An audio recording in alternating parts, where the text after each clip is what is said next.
because I used to be. And I was not anticipating that, so I apologize. I thought it would be better to give you a late video than to record a bad video on my phone. So, back to the immigrant experience in education. First and second generation immigrants, particularly immigrants from countries that speak different languages, have a hard time understanding what's going on around them. They get thrown into schools. So the one story that I think of is an experience I had this summer, because you said, what do you think of when you think of immigrants, in class on Wednesday? And a lot of people said Mexicans, because that is the most common stereotype nowadays. However, I was actually thinking Chinese immigrants, because I spent last summer working in Chinatown with children at ASC English, which is a program in Chinatown to tutor. And because of that, I was working with a bunch of Chinese first generation or immigrants, first generation, second generation, and a few immigrants themselves who just moved from China and spoke Cantonese and Mandarin better than English. I did have one boy who spoke only Mandarin, no English whatsoever, and a lot of the kids gave him a really hard time. He had some issues with standing too close to other kids, touching, things that I think were more common for him to experience in China and less common in America.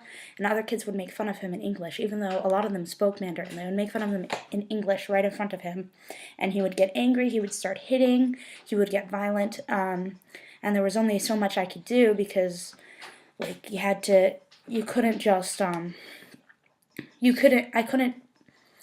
was the one who was hitting them, so I had to take him aside and talk to him, and he wasn't learning as much because of it.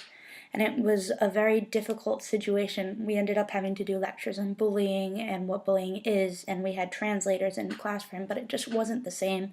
And I'm really worried. I don't know how it was for him to enter the school system. I don't know if his mother put him in public school or not, but I think he needed a lot more time to really understand what's going on around him. So on that note, there's a huge struggle when you move from a country and you are thrown into a situation, a public school particularly, with a different culture, a different language everywhere, and just have no idea what's going on around you.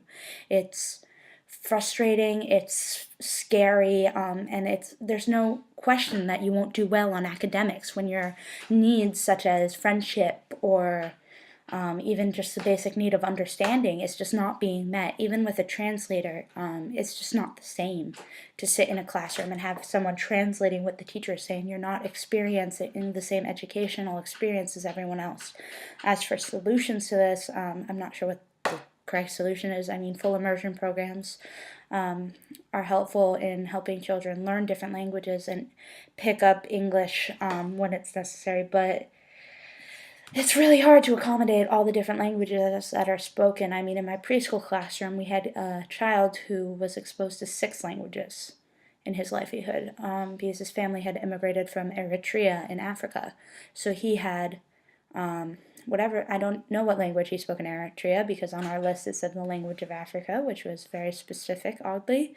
And he also spoke Portuguese, Spanish, Haitian Creole, French, and English, and he had a lot of trouble because he spoke so many languages. He really couldn't fluently speak any of them, and he's just exposed to so much. I know over time he's probably going to pick up and stick with English, because that's what is really being used around him, but it's really confusing for a child to move from another country and be thrown in. And I'm focusing a lot on language, because I think that is an issue that is not as focused. I mean, there are a lot of other issues, such as culture, such as illegal immigration, where people don't feel safe going to school because they're afraid of what will happen if they get found out. There are a lot of other issues around it, but I do think language is overlooked. It plays a huge part in education. It also plays a huge part in test scores, which plays a huge part in what schools get funding. So if a school is majority Mexican immigrants and none of the children really speak English that well, and they're all doing badly on their state tests, they're not going to get funding. And that the school gets angry, the school starts looking into it, the school finds out that they're illegal immigrants, and the school reports them. It's not an easy system. I don't have a solution myself, and I'm never going to have a solution in any of these videos. However, I do think language plays a huge part in the struggles for first and second generation immigrants in America. However, I personally, my first language is English. My family did immigrate not too long ago from Russia and Japan, and that also leads to the stereotyping question where I am white, and therefore people don't assume that my family is immigrants. They assume that they're American, despite the fact that most of my family immigrated from Russia and Germany in the 1900s. Some of my family immigrated in the 1940s during the Holocaust.